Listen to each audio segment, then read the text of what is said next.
sistem pertahanan tubuh manusia itu secara pengertiannya merupakan pertahanan tubuh untuk melindungi dari pengaruh biologis luar dengan mengenali dan membunuh patogen. Patogen itu seperti virus, ya, bakteri, kemudian parasit.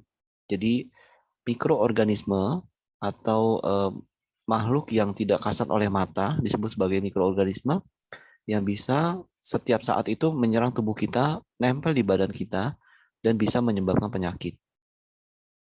Tubuh kita setiap hari selalu ditempeli oleh patogen.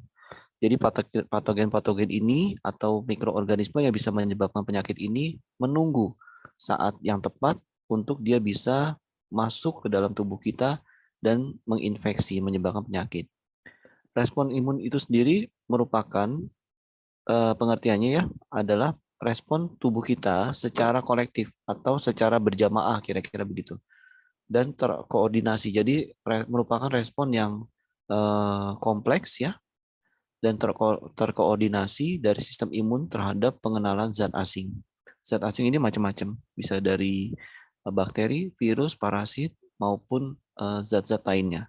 Bisa juga berbentuk kimiawi ya, yang sehingga menimbulkan respon imun berupa alergi misalnya. Akan mengidentifikasi berbagai macam pengaruh biologis dari luar. Contohnya adalah infeksi bakteri, virus, parasit ya. Bakteri contohnya ya, bakteri salmonella yang menyebabkan tipes. Virus contohnya ya macam-macam, ada virus influenza, ada virus COVID yang ini masih menjadi pandemi di seluruh dunia ya, dan virus-virus lainnya, virus hepatitis. Parasit contohnya ya, kutu, kemudian jamur. Jamur itu bukan bakteri ya Bapak Ibu. Jamur itu kategorinya parasit, parasit. Tiga-tiganya ini sama-sama mengerikan, tapi dari ketiganya ini yang paling susah dieradikasi atau paling susah di sistem imunitas kita akan mengidentifikasi berbagai macam pengaruh biologis dari infeksi tersebut, serta sudah diidentifikasi, kemudian dihancurkan zat-zat tersebut, dan memusnahkan mereka dari sel serta jaringan yang sehat, supaya jaringan kita itu bisa tetap berfungsi secara normal. Itu secara garis besar tentang sistem pertahanan tubuh manusia dan juga tentang respon imun. Jadi secara singkatnya ya, respon itu apa sih? Jadi respon secara kolektif dan terkoordinasi terhadap serangan dari luar.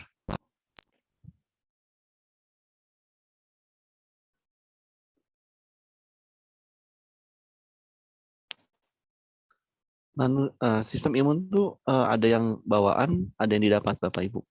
Jadi sistem imun atau sistem kekebalan tubuh kita ada yang kita bawa dari lahir, ada juga yang kita dapatkan saat kita sudah hidup di dunia ini ya.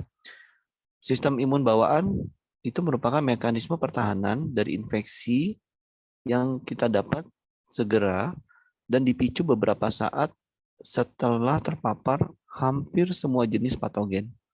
Jadi bisa dibilang sistem antibodi alamiah. Sistem kekebalan ini merupakan sistem kekebalan yang pertama dan melengkapi manusia sejak saat kita dilahirkan. Contohnya apa? Sistem imun bawaan. Contohnya ya, kita pernah kena cacar.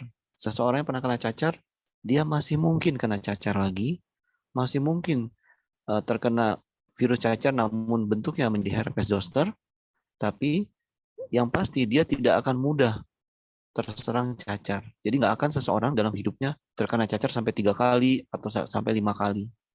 Begitu juga dengan virus-virus influenza. Bagaimana kalau kita ada pertanyaan, kalau virus influenza itu bisa meningkatkan sistem bisa membuat tubuh kita mengenali suatu virus influenza, kok dalam 3 tahun saya pernah kena flu 3 kali, setidaknya sedikitnya dalam 1 tahun tuh saya bisa kena flu 1 kali, misalnya ada pertanyaan seperti itu. Bapak Ibu bisa menjawab. Jawabannya adalah yang pertama, virus influenza itu ya memang merangsang tubuh kita untuk membentuk antibodi terhadap virus tersebut. Namun bisa saja virus influenza yang menyerang kita itu merupakan virus yang bermutasi. Jadi sama-sama virus influenza, tapi jenisnya yang sudah mulai berbeda. Sehingga tubuh kita ketika diserang dengan virus influenza tipe baru, jenisnya influenza tapi tipenya tipe baru gitu ya. Contoh kayak mobil aja, jenisnya jenis hatchback, mobil dari produk merek A misalnya. Tapi setelah sekian tahun kan beda lagi bentuknya, beda lagi variannya. Padahal serinya seri itu gitu ya. Begitupun juga dengan virus gitu. Jadi dia masih jenis virus influenza tapi sudah jenis yang beda, udah jenis yang apa, kalau kayak mobil tuh facelift lah gitu, udah yang seperti itu ya. Sehingga tubuh kita, loh ini lain lagi nih virusnya. Nah, dia masuk ke tubuh kita. Tubuh kita belum punya sistem pertahanan untuk seperti itu. Terjadilah apa namanya respon imun yang membuat yang dalam bentuk tubuh kita menjadi demam ya. Kemudian terjadi peradangan, itu merupakan sistem perlawanan dari tubuh kita terhadap infeksi. Itu contohnya ya. Itu jawabannya. Kenapa kok katanya sistem imun bawaan itu membuat tubuh kita tuh mengenali infeksi tersebut dan tidak akan terkena lagi. Bisa saja terkenanya dengan jenis yang apa, dengan varian yang berbeda. Masih jenis virus influenza tapi varian yang berbeda. Sistem imun yang didapat itu merupakan mekanisme pertahanan tubuh berupa perlawanan terhadap antigen. Antigen itu apa? Yaitu tadi virus ya, itu antigen. Pokoknya dari luar yang menyerang tubuh kita tuh namanya antigen, yang diperankan oleh limfosit B dan limfosit T. Jadi Bapak Ibu mulai sekarang sudah tahu ya, sistem imun tubuh alamiah kita namanya limfosit B dan limfosit T. Ada 3 jenis molekul yang penting dalam hal ini, yaitu protein MHC, kemudian antibodi atau disebut sebagai imunoglobulin, dan reseptor sel T. Reseptor itu radarnya dari sel T, sel contohnya TCR dan T sel reseptor.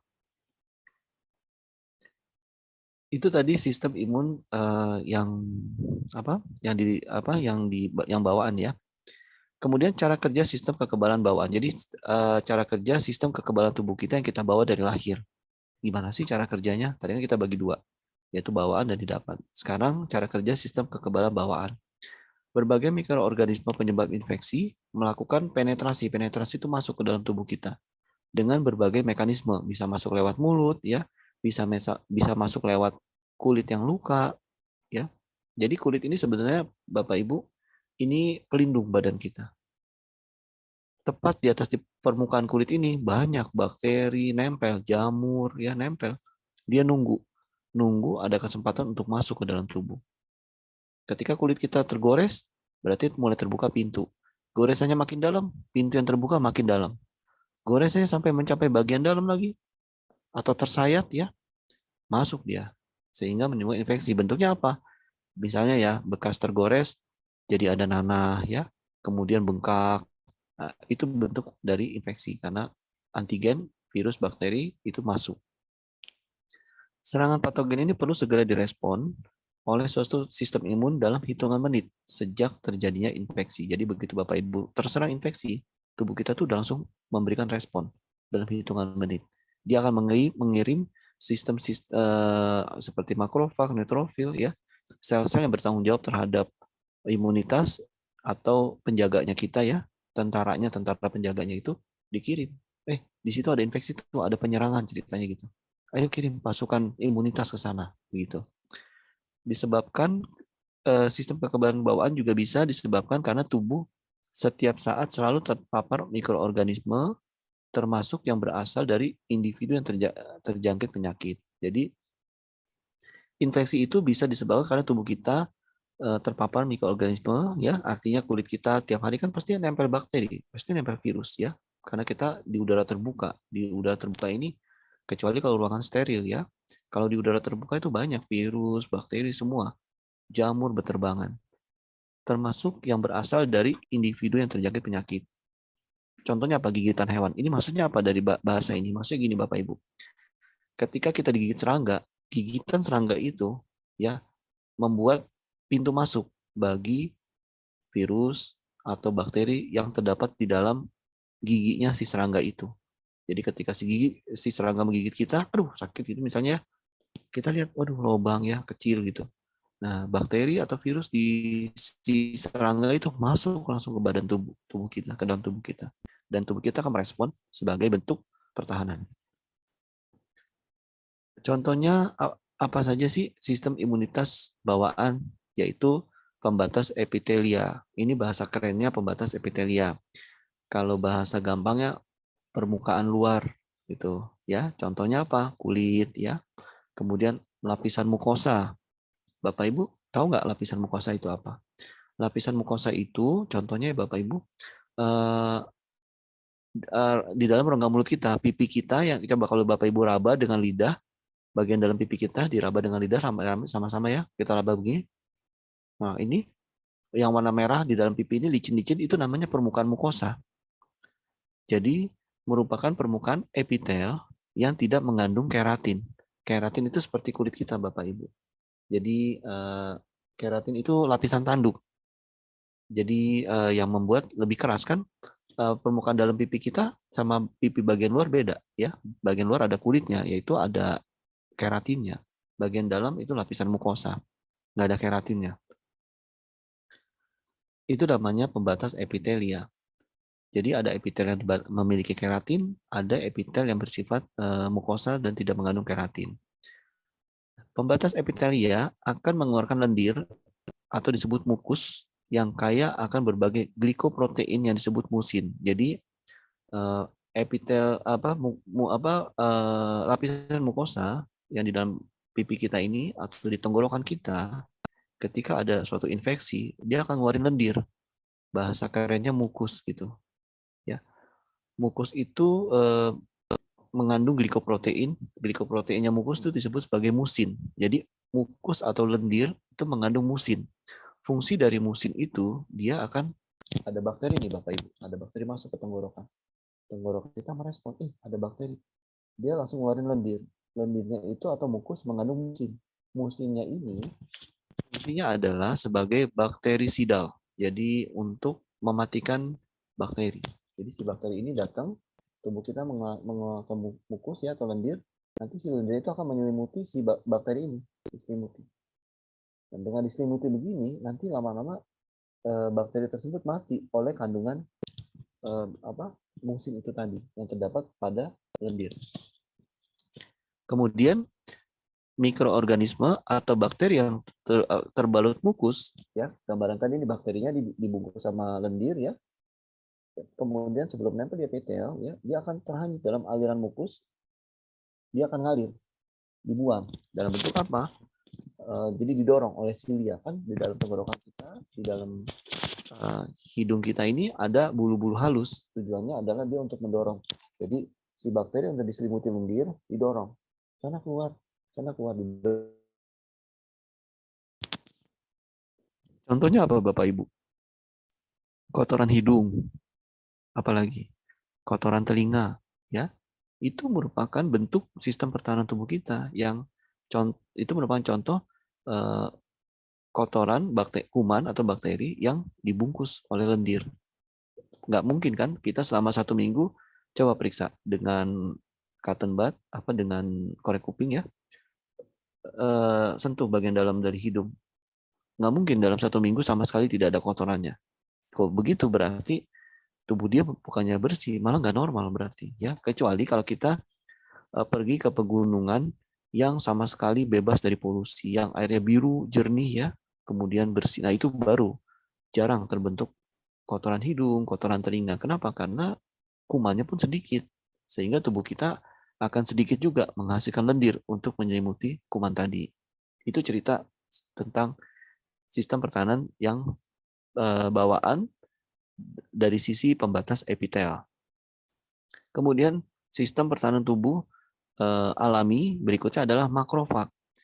Makrofag yaitu merupakan mikroorganisme. Jadi kuman yang berhasil menembus lapisan epitel. Jadi kumannya berhasil menembus kulit atau berhasil menembus lapisan mukosa ya. Oh ya Bapak Ibu, lapisan mukosa contohnya apa lagi yang selain di dalam pipi kita, yaitu tenggorokan ya, kemudian lapisan di dalam usus itu namanya mukosa. Apalagi yang kita bisa lihat dari luar, yaitu lapisan di dalam penis kita laki-laki. Kalau wanita adalah bibir dari vagina, bibir bagian dalam, yang merah-merahnya itu yang sensitif ya, itu namanya lapisan mukosa. Kalau makrofag yang kedua tadi makrofag ya. Jadi bakteri, virus yang berhasil masuk ke dalam tubuh kita nempel pada jaringan. Pada umumnya akan segera dikenali oleh makrofag yang menjaga di sekitarnya. Jadi di tubuh kita ini Bapak Ibu sistem imunitas tuh disebar. Ada yang udah jadi kayak pasukannya tuh pasukan yang di perbatasan sama pasukan yang di pusat gitu. Jadi kalau ada serangan yang merespon dulu pasukan yang di sekitarnya dulu yang nyerang yang ada di situ gitu ya. Kalau bayangin gampangnya. Pasukan yang disebar itu namanya makrofag.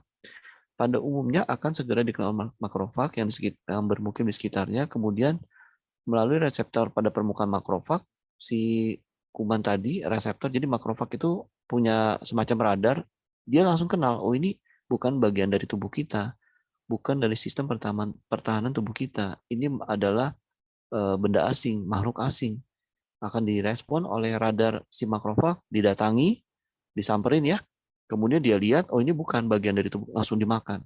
Jadi seperti kayak kita main game itu seperti main Pac-Man, ya, yang dia makan-makan begitu ya. Seperti itu kira-kira makrofag bekerjanya. Berikutnya yang sistem pertahanan tubuh alami namanya neutrofil. Neutrofil bekerja pada garda paling depan sebagai fagosit yang dominan. Jadi neutrofil ini juga dia seperti makrofag, dia sifatnya fagosit, jadi dimakan juga bakteri atau virus. Seringkali neutrofil diangkut dari dalam sirkulasi darah menuju jaringan dengan panduan kemokin hasil sekresi makrofag dalam proses fagositosis. Ini bahasa ribet amat sih ya. Nah, bahasa gampangnya tuh gini Bapak Ibu. Jadi si makrofag itu tentara perbatasan. Neutrofil tentara yang patroli gitu. Jadi tentara dari pusat tapi nggak diem. Tentara dari pusat tapi dia patroli terus. Begitu si makrofag lagi perang, dia minta bantuan, Mayday, Mayday, please help me gitu. Apa, halo, halo, neutrofil ini ada kita diserang nih, butuh bantuan. Nah, si neutrofil yang dia merupakan tentara dari pusat, dia pekerjaannya adalah selalu patroli, dia lebih cepat menjangkau posisi si makrofag karena dia nggak hanya berdiam di pusat. Kamu posisi di mana kira-kira, lokasi di mana, langsung disamperin. Jadi si neutrofil ini ibaratnya tentara patroli yang selalu bersiap memberikan bantuan ketika makrofag berperang melawan masuknya si tentara bakteri atau jamur. Kemudian tubuh alami kita Bapak Ibu, sistem pertahanan tubuh berikutnya ada sel NK atau disebut natural killer cell. Mempunyai kemudian mana sel yang tidak mempunyai kecukupan molekul MHC kelas 1. Molekul MHC1 dari sel target dipindai itu dikenali oleh radarnya si sel NK. Jadi sel NK itu dia melihat ini mana nih sel yang udah nggak normal. Kalau tadi kan epitel ada kuman diselimutin lendir dibuang. Jadi kuman bakteri atau virus yang udah diselimutin lendir dibuang dalam bentuk kotoran hidung, kotoran telinga contohnya ya. Kemudian kulit kita ya, kalau kita gosok-gosok misalnya ada lapisan lemak ya yang berbau gitu ya, itu berarti lemaknya itu dia udah ada bakterinya ya. Jadi itu yang tadi. Kemudian tadi makrofag, dia berada di sekitar tempat masuknya virus atau bakteri atau jamur. Neutrofil itu tentara dari pusat yang selalu patroli. Sewaktu-waktu makrofag butuh bantuan, dia langsung bergerak, memberikan bantuan menyerang si bakteri dan virus yang masuk. Kemudian, kalau natural cell ini, natural killer cell lain, Bapak Ibu. Dia lebih pintar dari yang tiga ini caranya. Caranya adalah gini, sel NK, dia akan melihat mana sel yang di dalamnya udah dimasukin virus. Mana sel yang di dalamnya udah nggak sehat. Sama dia dicari, di screening gitu. Dia pakai radar. Kira-kira begitu bahasanya, pemahamannya. Radarnya si natural killer cell atau sel NK ini, dia akan mengenali Bapak Ibu, mana sel yang sudah ada virusnya, mana sel yang udah kena bakteri. Selnya jadi bukan diserang bakterinya, sel yang udah terinfeksi bakteri. Jadi dianggap sel ini udah nggak sehat, ya, gitu. radarnya dari si sel NK ini namanya MHC1. Kemudian virus atau sel yang tertekan atau karena stres, jadi sel yang udah kena virus atau sel yang sudah rusak ya, sel yang bertransformasi malignan. Jadi sel yang bertransformasi malignan tuh bahasa gampangnya gini Bapak Ibu, sel sehat yang sudah berubah menjadi sel cancer. Jadi sel sehat, sel yang udah baik berubah jadi jahat gitu. Kalau zaman dulu ada film Gremlin ya. Jadi dia mukanya lucu gitu, boneka kayak boneka ya lucu ya. Tapi begitu kena air dia berubah jadi jahat gitu. Nah kayak begitu ya, seperti itu. Bertransformasi, sel yang sehat dan bagus lucu berubah menjadi sel yang menyeramkan. Kalau dilihat pakai mikroskop, sel kanker itu memang bentuknya serem, bentuknya kayak kepiting begitu, bulat, dan dia banyak kakinya, dan di ujung kakinya itu ada bulat-bulat lagi, calon anak, namanya calon anak sebar. Itu yang disebut sebagai malignancy atau malignan atau sel yang berpotensi menjadi ganas.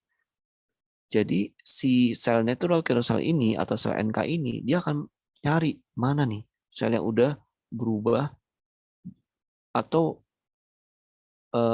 berubah karena virus atau akan berubah menjadi sel cancer atau akan sel-sel ini akan membentuk nanti jadi tumor gitu. Jadi dia berpatroli nih sel NK ini. Kemudian setelah sel NK ini ketemu, kamu kamu sel yang udah mau berubah jadi jahat ya, kira-kira gitu. Terus si sel yang udah mulai berubah menjadi cancer ini, dia terus berubah dirinya untuk menjadi serem ya, untuk menjadi cancer. Udah tanpa membuang waktu, sel NK ini dia akan segera memakan. Kamu aku makan aja deh, dimakan sama dia untuk dihancurkan. Jadi sel-sel cancer itu akan diserang oleh sel natural killer ya, namanya natural killer cell. Jadi dia pembunuh sel secara alami. Sel apa yang dibunuh sama dia?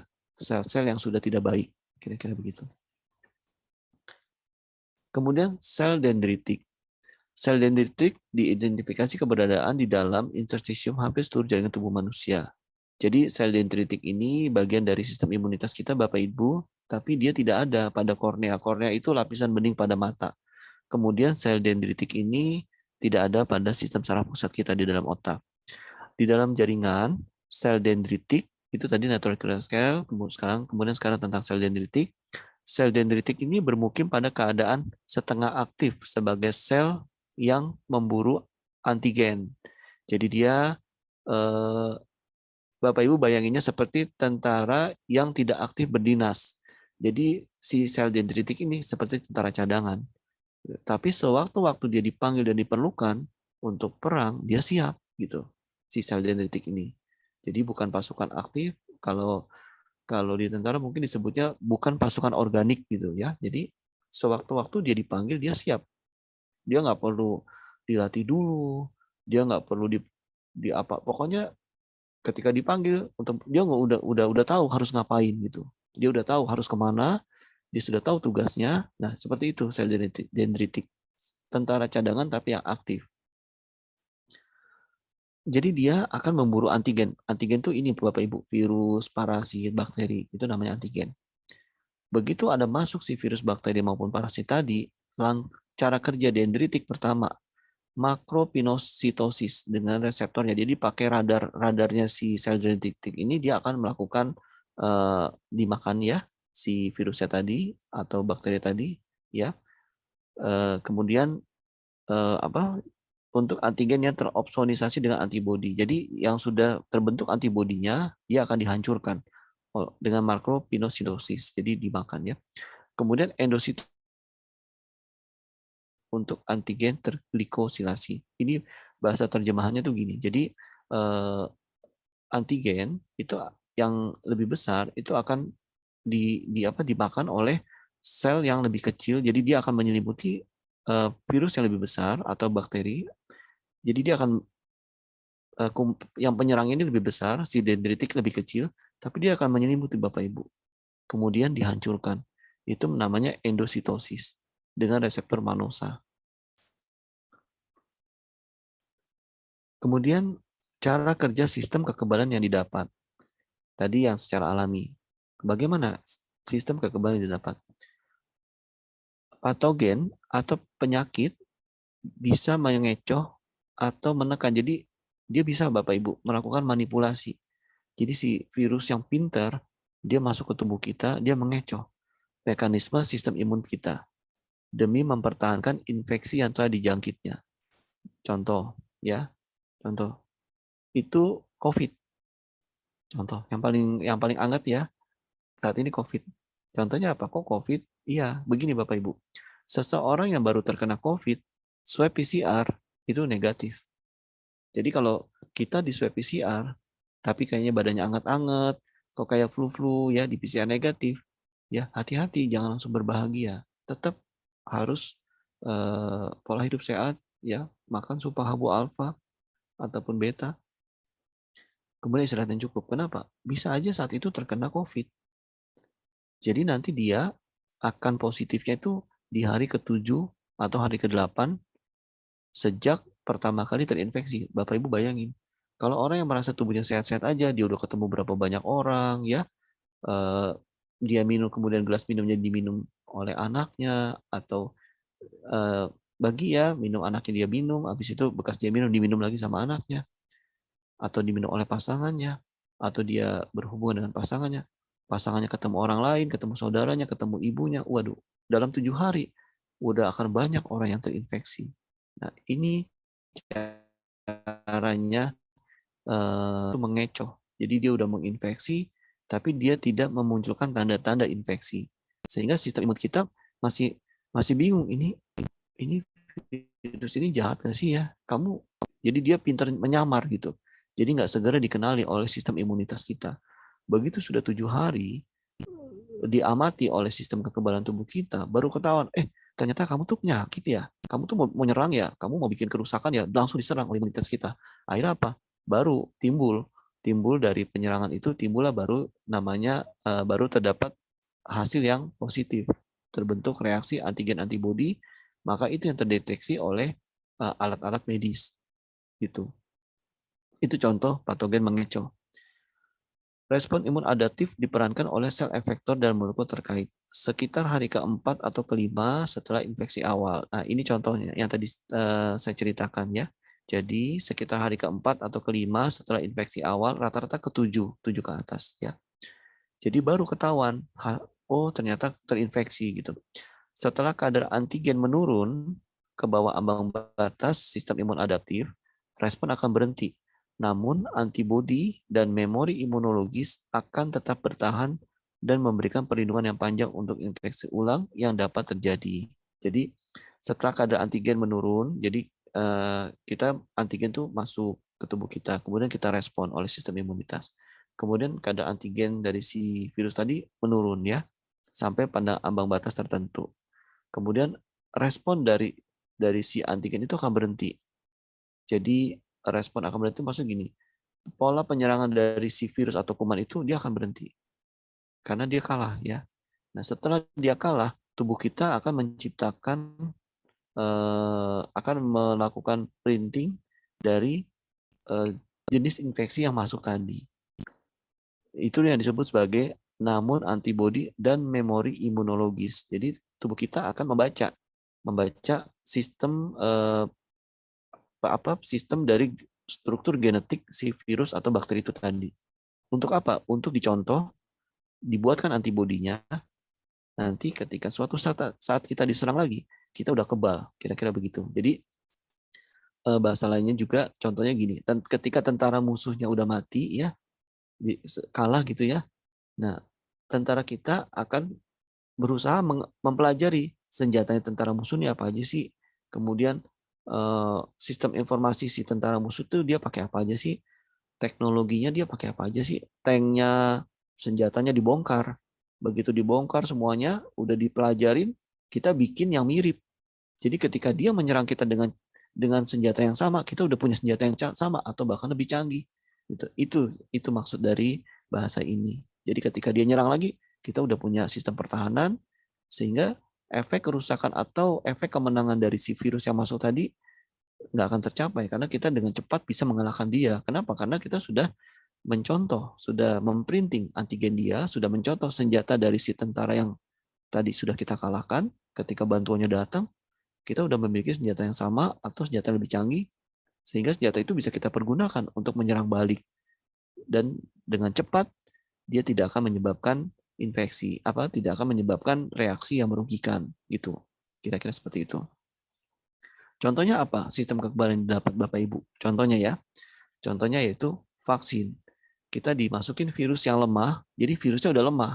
Tubuh kita akan menyerang virus yang lemah itu tadi, kemudian namanya udah lemah ya, berarti dengan mudah kan virusnya dikalahin. Ketika virusnya dikalahkan, tubuh kita akan memprinting, menyalin struktur sistem DNA, sistem segala macam ya, dari si virus yang dikalahkan itu tadi, yang udah dilemahkan terus dan mudah dikalahkan. Dicontoh DNA-nya, apanya, untuk apa? Untuk dibuat antibodinya.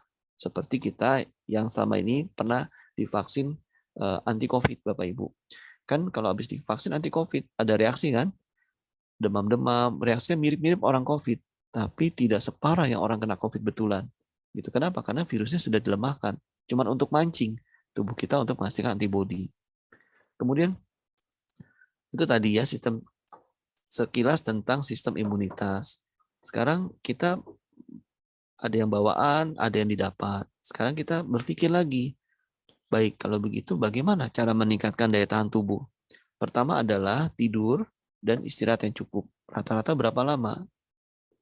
Kurang lebih 8 jam. Tapi bagi yang sibuk, ya masih bisa ditoleransi sekitar 6 jam.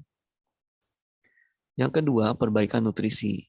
Yang ketiga, perbaikan sel dan regenerasi sel. Nah, ini penting.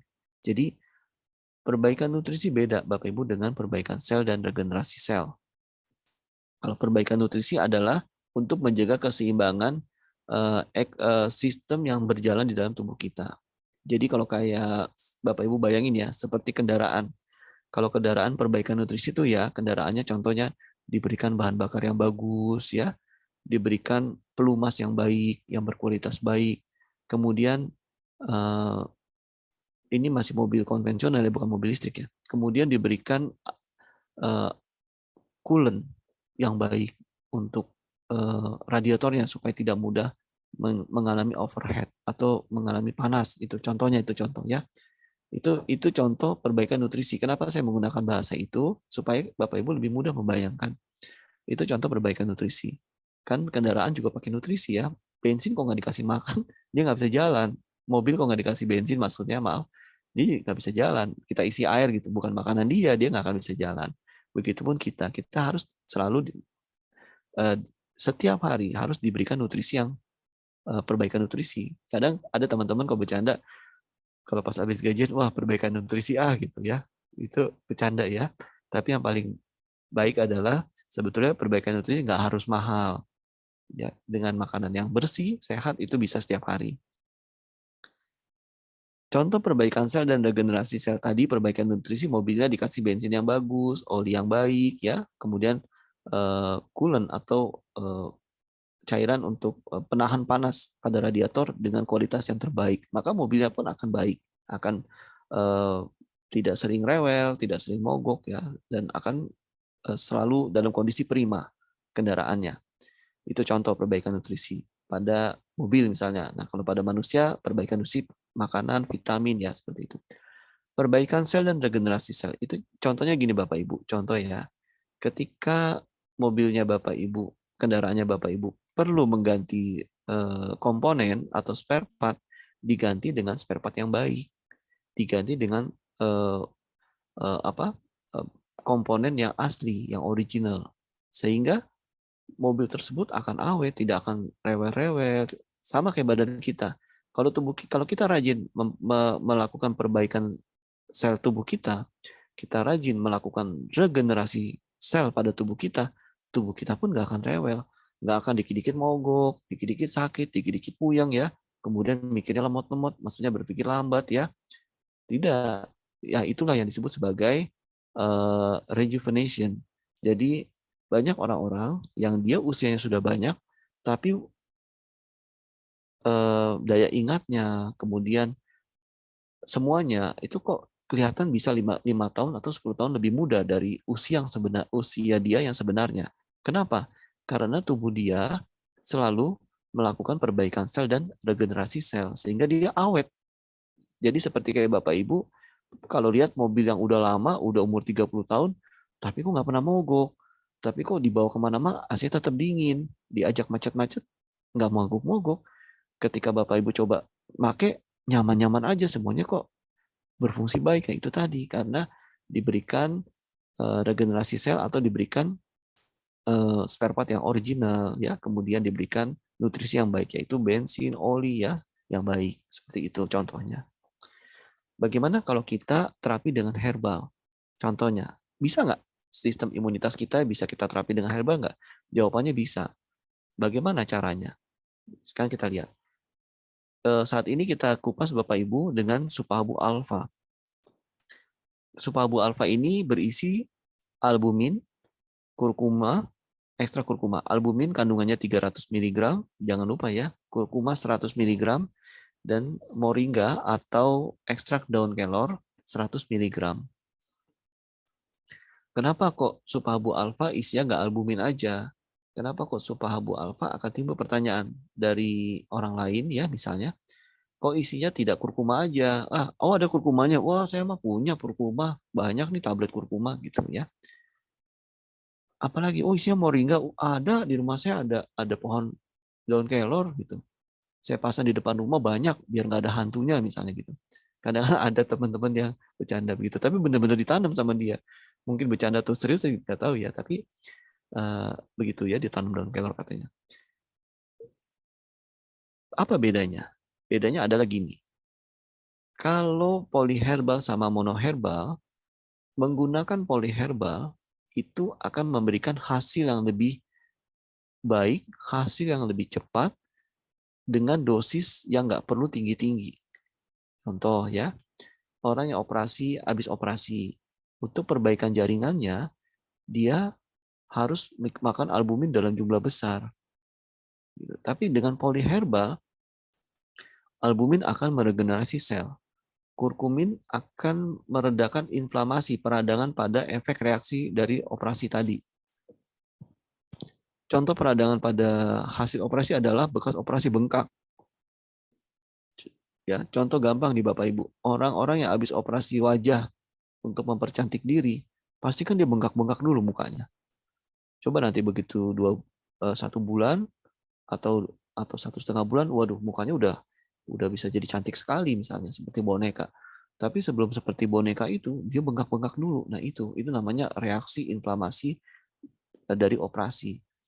Reaksi inflamasi tersebut dapat diatasi dengan antiinflamasi, anti peradangan yang terdapat pada albumin, terdapat pada kurkumin, pada Supabu Alpha, kemudian yang terdapat pada moringa. Bapak Ibu bayangin, kalau kita berikan albumin aja, hanya diberikan satu jenis antiinflamasi. Tapi kalau kita berikan polyherbal, kita memberikan 3 jenis antiinflamasi, selain efek-efek manfaat lainnya, yaitu yang sebagai regenerasi sel dari albumin, sebagai antiinflamasi, dan sebagai membangun jaringan baru dari kurkuminnya, ya, kemudian dari moringanya. Nanti kita kupas satu persatu lebih dalam. Saat ini di negara-negara maju, Bapak Ibu, ya, penggunaan obat berbahan dasar alam sudah banyak digunakan, baik tunggal maupun campuran. Supahabu lebih memilih cara yaitu polyherbal.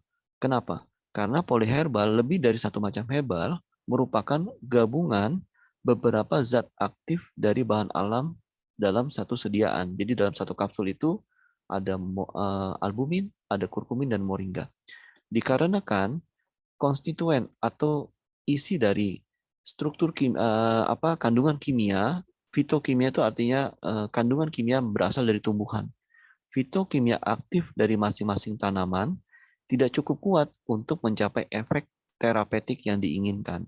Itu tadi ya. Albumin nggak mungkin dia, kalau kita mengadakan albumin untuk bergerak sendiri, ya bisa dia, tapi perlu albumin lebih banyak untuk hasil yang sama. Tapi kalau kita menggunakan polyherbal, kita nggak perlu menggunakan albumin terlalu tinggi.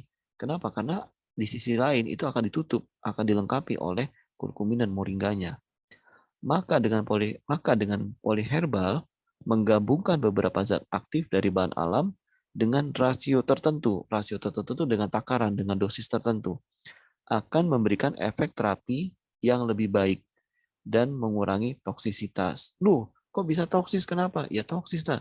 Kalau dosisnya kegedean, coba kalau makan kurkuma sehari 3 tablet masih bagus. Tapi kalau misalkan untuk mencapai hasil tertentu, dihitung oleh dokter, kira-kira kebutuhannya satu hari 30 tablet kurkuma. Apa nggak mual?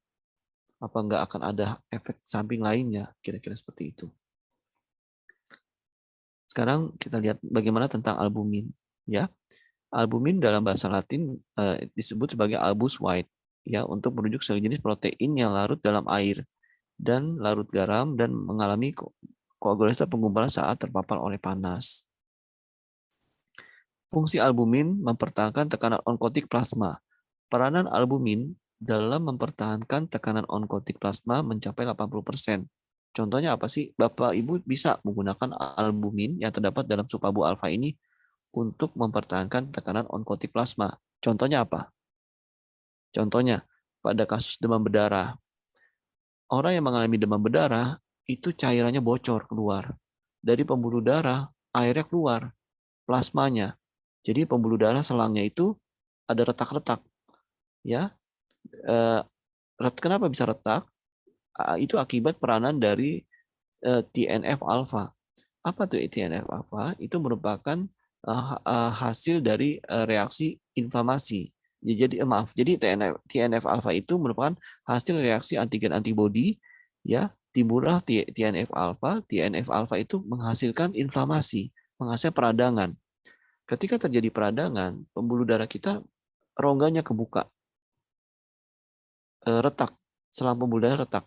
Kemudian terjadi kebocoran, cairannya keluar dari pembuluh darah. Itu yang disebut sebagai plasma leakage. Jadi plasmanya itu keluar dari pembuluh darah. Hasilnya apa kalau plasma keluar? Darahnya kering, darahnya jadi pekat. Nah, albumin ini dia menjaga supaya kadar cairan di dalam pembuluh darah tidak bocor keluar. Bahasa gampangnya begitu, ya. Jadi Bapak Ibu bisa menggunakan albumin ini pada pasien-pasien demam berdarah. Berapa dosisnya nanti kita diskusi, ya. Kemudian bisa dipakai pada apa lagi? Pada orang yang memiliki pembesaran jantung dan kakinya bengkak-bengkak. Jadi bengkak di punggung kaki, ya, tangannya bengkak-bengkak, ya, dipegang gitu bengkak-bengkak, ya. Dilihat, oh ternyata dia bukan sakit ginjal, tapi dia ini karena mengalami pembengkakan jantung sehingga terjadi kebocoran plasma, ya.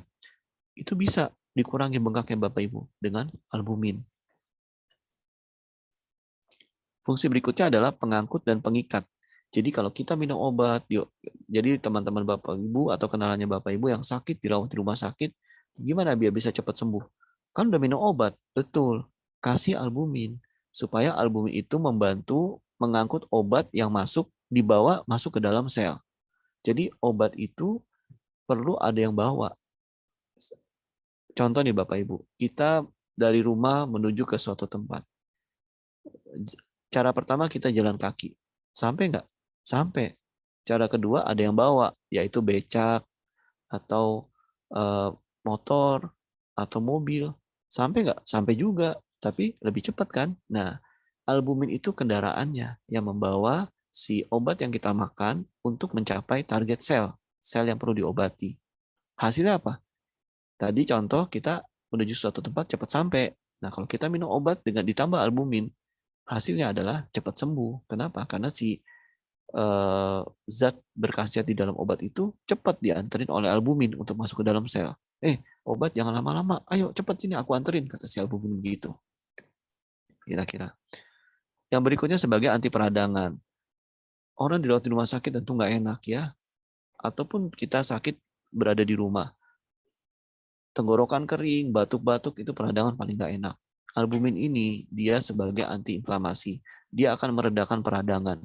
Baik pada tenggorokan, peradangan pada infeksi paru-paru, peradangan-peradangan lain yang terjadi pada tubuh kita. Caranya apa?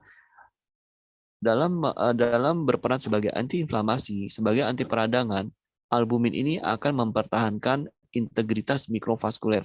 Maksudnya apa? Jadi gini, integritas mikrovaskuler itu jadi sistem aliran darah yang kecil-kecil itu dijaga terus oleh si albumin ini supaya peradangannya segera mereda. Berikutnya mempertahankan keseimbangan asam dan basa. Jadi albumin ini secara pH dia lebih ke arah basa. Tubuh kita kalau kita jarang makan sayur ya, kemudian jarang minum air putih, cenderung pH-nya itu bersifat asam Bapak Ibu. Kalau pH asam itu akan salah satunya memicu mencetuskan tumor-tumoran, kanker ya, memicu sel tubuh kita mengalami mutasi. Ketika sel yang sehat mengalami mutasi tadi, ya itu akan berisiko menjadi sel cancer. Albumin itu dia mempertahankan, menjaga supaya pH tubuh kita berada pada pH yang tidak terlalu asam. Jadi tujuannya apa? Supaya itu tadi kita tidak mudah kita jauh dari cancer. Sebagai antioksidan, albumin dalam serum tidak menghambat produksi radikal bebas. Jadi kalau tubuh kita memproduksi radikal bebas atau radikal bebas yang datang dari luar, itu akan dicuci, dibersihkan oleh albumin ini tadi. Apa hubungannya antioksidan dengan kesehatan? Jadi kalau tubuh kita teroksidasi, sel tubuh kita teroksidasi, maka sel tubuh kita akan mengalami yang namanya stres metabolik. Jadi si selnya itu mengalami stres. Selnya itu capek sehingga akan menimbulkan gangguan. Nah, albumin dia bersifat sebagai antioksidan. Sel-sel yang teroksidasi oleh albumin itu dibersihkan. Sel-sel yang terpapar racun oleh polusi, oleh pengawet ya, polusi dari udara, kemudian oleh pengawet, itu kan polusi juga, pengawet makanan ya, pewarna, itu akan dicuci, dibersihkan sel-sel tubuh kita oleh albumin. Berikutnya sebagai antikoagulan atau mencegah penggumpalan dan menghambat agregasi trombosit. Jadi dia menghambat plak-plak di dalam pembuluh darah kita. Jadi ketika pembuluh darah kita luka dan terjadi untuk pengeringan lukanya, bisa itu memicu plak-plak pembuluh darah, bukan lemak tapi bekuan darah. Nah, bekuan darah ini bisa secara bertahap dihancurkan oleh albumin ini tadi. Bagaimana manfaat albumin untuk imunitas? Itu tadi secara garis besar ya fungsi albumin. Banyak ya, antiinflamasi ya, dan tadi banyak. Terus kalau untuk imunitas, ini kan kita lagi bahas albumin untuk imunitas. Gimana peranannya? Pertama, terjadi peningkatan fungsi imun total lymphocyte count. Limfosit, jadi susah amat sih bahasanya gitu ya. Dulu saya waktu kalau kuliah, apa dipikirin banyak pakai bahasa yang ini, kedokteran tuh pakai bahasanya yang kayak gini. Terjadi peningkatan fungsi imun TLC atau total lymphocyte count. Maksudnya apa sih? Bahasa gampangnya, walah jumlah sel limfosit dah gitu ya. Sel limfosit itu apa? Sel limfosit itu ini Bapak Ibu. Sel limfosit itu sel tubuh kita bagian dari leukosit yang berperan sebagai sistem pertahanan tubuh. Bahasa gampangnya apa sih? Sel limfosit itu tentara baik itu. Jadi tentara penjaga di dalam tubuh kita. Jadi terjadi peningkatan fungsi imun TLC dan terjadi penurunan faktor inflamasi TNF alfa. Jadi kalau kita sering mengkonsumsi albumin, ya, kita akan menambah jumlah tentara baik, maksud dari tulisan ini ya, dan faktor-faktor peradangan di tubuh kita yaitu TNF alfa itu akan berkurang. Sehingga apa? Ketika faktor peradangannya berkurang, otomatis bibir kering, ya, tenggorokan kering, lambung-lambung yang perih-perih, kemudian usus-usus yang radang itu pun akan segera diredam. Kenapa? Karena TNF alfanya juga dikurangi oleh albumin itu tadi. Fungsi yang kedua, albumin dalam imunitas yaitu dia memblok suatu keadaan neurotoksik oksidan stres. Jadi sel yang terkena oksidan itu mengalami stres. Bukan kayak kita banyak pikiran, tapi kerusakan lah kira-kira begitu. Ya, jadi dia memblok, dia menahan, mencegah kerusakan dari sel akibat oksidasi dari luar yang diinduksi oleh hidrogen peroksida atau koper, asam askorbat yang apabila teroksidasi akan menghasilkan radikal bebas. Jadi ini juga berperan, albumin juga berperan mempertahankan integritas mikrovaskuler. Maksudnya apa? Jadi albumin ini menjaga supaya pembuluh darah kita Bapak Ibu tidak mudah bocor ya, sehingga mencegah masuknya kuman-kuman ke usus, kuman-kuman usus masuk ke pembuluh darah. Karena di dalam usus kita Bapak Ibu itu terutama usus besar ya, itu banyak kuman. Kan ketika kita buang air besar, kotoran itu kan keluarnya dari usus besar. Nah, di dalam dinding usus itu ada pembuluh darah kecil. Kalau pembuluh darahnya itu retak-retak, selang-selang pembuluh darah itu retak-retak, kuman yang ada di sekitar usus besar itu, dia akan ada pembuluh darah yang retak nih, itu merupakan pintu masuk buat kita masuk. Dia akan masuk ke dalam saluran pembuluh darah. Nanti dia akan berenang di dalam selang pembuluh darah, ikut dalam saluran pembuluh darah, dia terus ya lama-lama dia bisa kemana-mana itu kuman, bisa ke otak, bisa. Artinya apa? Dia akan ikut dalam sistem aliran darah. Nah, albumin dia membuat pembuluh darah kita rapat sehingga kuman-kuman tidak akan masuk. Termasuk pembuluh darah yang kecil-kecil, yang rentan rusak, yang permukaannya rentan mengalami retak.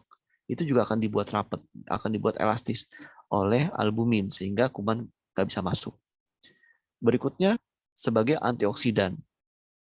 Jadi albumin sebagai antioksidan merupakan substansi yang diperlukan untuk menetralisir radikal bebas dan mencegah kerusakan sel normal, protein dan lemak. Jadi protein dan lemak itu juga bisa rusak oleh Bapak Ibu, oleh oksidan dari luar. Radikal bebas yang berlebih dalam tubuh akan menyebabkan stres oksidatif. Itu seperti yang tadi saya ceritakan. Kemudian salah satu parameter, salah satu tolok ukur stres oksidatif adalah meningkatnya kadar MDA atau melondialdehid. Jadi kalau kita mau tahu ya, tubuh orang ini banyak nggak sih mengalami stres oksidatifnya? Kita ke lab, dokter akan merekomendasikan pemeriksaan melondialdehid, tapi ini jarang. Secara umum nggak ada pasien yang mau diperiksa karena pasien akan tanya, buat apa dok? Saya mau tahu di dalam tubuh Bapak ada nggak seberapa besar terjadinya stres oksidatif gitu. Karena apa? Umumnya kita hanya akan berobat kalau sakit. Jadi ini hanya dipakai pada untuk yang sifatnya riset. Jadi kalau kita mau tahu nih suatu manfaat dari Supabu alfa misalnya, ya orang tersebut sebelum dikasih Supabu alfa dicek kadar melondialdehidnya. Oh tinggi, berarti di badan dia masih banyak peradangan. Dikasih makan yang sehat, diberikan Supabu alfa dalam periode waktu tertentu, 3 bulan misalnya. Dicek lagi melondialdehidnya. Yang pasti melondialdehidnya itu akan turun dan bahkan bisa pada batas yang betul-betul sangat rendah gitu. Yang menunjukkan apa? Berarti peradangan di dalam tubuh orang ini sudah banyak yang teratasi. Oleh apa? Oleh antioksidan yang terdapat di dalam albumin gitu. Fungsinya apa? Nah, fungsinya adalah untuk meningkatkan imunitas sehingga orang tersebut tidak akan ke depannya dia tidak akan mudah sakit, dia tidak akan mudah tubuhnya sel-selnya bermutasi menjadi sel kanker, tidak akan mudah tubuhnya terbentuk tumor ini, tumor itu, kista ini, kista itu. Seperti itu Bapak Ibu. Itu peran dari albumin dalam imunitas. Ini jurnal-jurnal yang berkaitan dengan fungsi dari albumin Bapak Ibu. Ya, ini dari Supahabu. Nanti Bapak Ibu bisa baca kembali ya. Berikutnya kurkumin. Nah, kita bahas kurkumin buat imunitas apa aja peranan dari kurkumin yang terdapat di dalam Supahabu alfa. Yang pertama, kurkumin ini memiliki sifat antiinflamasi, anti peradangan yang kuat. Sifat anti peradangan sehingga tingkat sel molekuler kurkumin mampu mencegah kerusakan organ dan memperbaiki organ yang rusak. Alah panjang amat dok. Ya, pokoknya Bapak Ibu ingat aja. Oh, kurkuma di dalam supabu alfa itu sebagai anti peradangan, itu yang dipegang. Kedua, sebagai antioksidan. Loh, albumin tadi sebagai antioksidan ya, salah satunya ya. Kurkumin juga ya, ternyata bisa sebagai antioksidan. Bisa. Fungsi apa? Dia akan melindungi tubuh dari paparan radikal bebas. Apa sih radikal bebas? Yaitu tadi polusi udara, ya, asap kendaraan bermotor, asap rokok yang bisa memicu kanker paru, ya. Antioksidan yang tinggi dapat menjaga imunitas tubuh dengan baik sehingga melawan berbagai penyakit yang masuk ke dalam tubuh. Itu manfaat salah satunya dari antioksidan. Ketiga, ini maaf salah ketik ya, meningkatkan fungsi otak, bukan fungis ya, fungsi. Takutnya kalau fungis ini dianggap dari fungi. Fungi itu artinya jamur. Ini maaf, ini saya salah ketik ya. Harusnya meningkatkan fungsi otak. Jadi kurkumin ini dia bisa meningkatkan fungsi otak. Caranya gimana? Dia akan meningkatkan fungsi kognitif dan memori. Nah, Bapak Ibu bagi yang mudah lupa ya, bagi punya keluarga yang usia sudah sepuh, kasih kurkumin atau kasih supabu alfa. Karena dia akan memperbaiki fungsi kognitif dan fungsi memori. Yang keempat, mencegah kanker. Loh kok bisa? Bisa. Kenapa? Karena kurkumin ini berkontribusi pada kematian sel kanker. Jadi dia membuat sel kanker itu dirusak dan mati, yang mengurangi pertumbuhan sel dan penyebaran dari sel kanker itu sendiri. Jadi pasien-pasien yang kalau Bapak Ibu punya kenalan yang sedang di kemo, sedang mengalami radioterapi, boom dengan supabu alfa. Ya, kenapa? Jangan pakai tanggung-tanggung dosisnya. Contoh, kalau orang mau perang pakai pasukan tangguh-tangguh, perangnya lama. Tapi kalau langsung dikirim dalam jumlah besar, ya perangnya cepat dan kemenangan cepat diraih. Begitu juga kalau kita mengatasi cancer, jangan kasih yang pelan-pelan, dikit-dikit alat-alat sekelakon, jangan ya. Untuk mengobati cancer, berikan kurkuma dalam jumlah yang tinggi, ya. Berikan supabu alfa. Berapa banyak supabu alfanya? Contoh, bisa 5 pagi, 5 malam. Bisa juga 5 pagi, 5 siang, 5 malam. Kalau sudah stadium 3B atau stadium 4, udah kasih supabu alfanya 5 pagi, 5 siang, 5 malam. Nah, kandungan supabu alfa berikutnya adalah daun kelor. Manfaat daun kelor untuk imunitas, yaitu Bapak Ibu, daun kelor itu dia mengandung flavonoid. Selain flavonoid, daun kelor itu juga mengandung terpenoid. Tapi yang kita bahas dalam hal ini adalah flavonoid aja. Antioksidan yang flavonoid itu merupakan antioksidan yang juga salah satu jenis dari fitonutrien yang berasal dari tanaman. Maksudnya nutrisi yang berasal dari tanaman. Memiliki banyak manfaat untuk tubuh berkat sifat anti peradangan. Jadi flavonoid ini sebagai antiinflamasi serta kemampuannya dalam meningkatkan kekebalan tubuh. Jadi flavonoid ini sebagai anti peradangan dan dia merangsang sistem kekebalan tubuh. Kedua, cara kerjanya yaitu menekan peradangan dan menekan hormon pemicu rasa lapar. Nah, Bapak Ibu, siapa di sini yang ingin mengurangi berat badannya? Minum supabu alfa, karena supabu alfa itu dia menekan hormon pemicu rasa lapar. Jadi ada hormon yang bisa memicu rasa lapar, itu dia akan ditekan oleh daun kelor ini. Berikutnya, flavonoid menjaga kolesterol baik dari paparan radikal bebas. Kolesterol baik dari paparan radikal bebas sehingga kolesterol yang baik ini bisa dipergunakan untuk apa, Bapak Ibu? Pembentukan sperma, ya. Kemudian, jadi kolesterol tuh bisa ada yang jahat, ada yang baik. Apa contohnya kolesterol yang baik? Yaitu HDL. Ya, dia bermanfaat dalam pembentukan sperma, menjaga kesehatan sel jantung, ya. Kemudian kolesterol yang baik ini dia akan menjaga fungsi saraf kita, sehingga fungsi saraf kita itu refleksnya cepat, berpikirnya cepat, memberi tanggapan cepat. Itu salah satu contoh sistem saraf yang baik. Jadi kolesterol yang baik itu sangat diperlukan, yaitu HDL. Yang keempat, manfaat daun kelor dalam imunitas yaitu meningkatkan kualitas dari dinding pembuluh darah. Kalau dinding pembuluh darah kita sehat, tentunya jantung kita semakin sehat. Kalau jantung kita semakin sehat, harapannya apa? Umur panjang.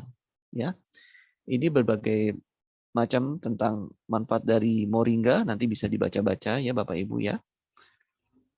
Sekian, terima kasih Bapak Ibu telah mengikuti sesi pagi ini, produk orientation Supahabu tentang bagaimana produk Supahabu, yaitu terutama alfa dalam meningkatkan daya tahan tubuh. Terima kasih.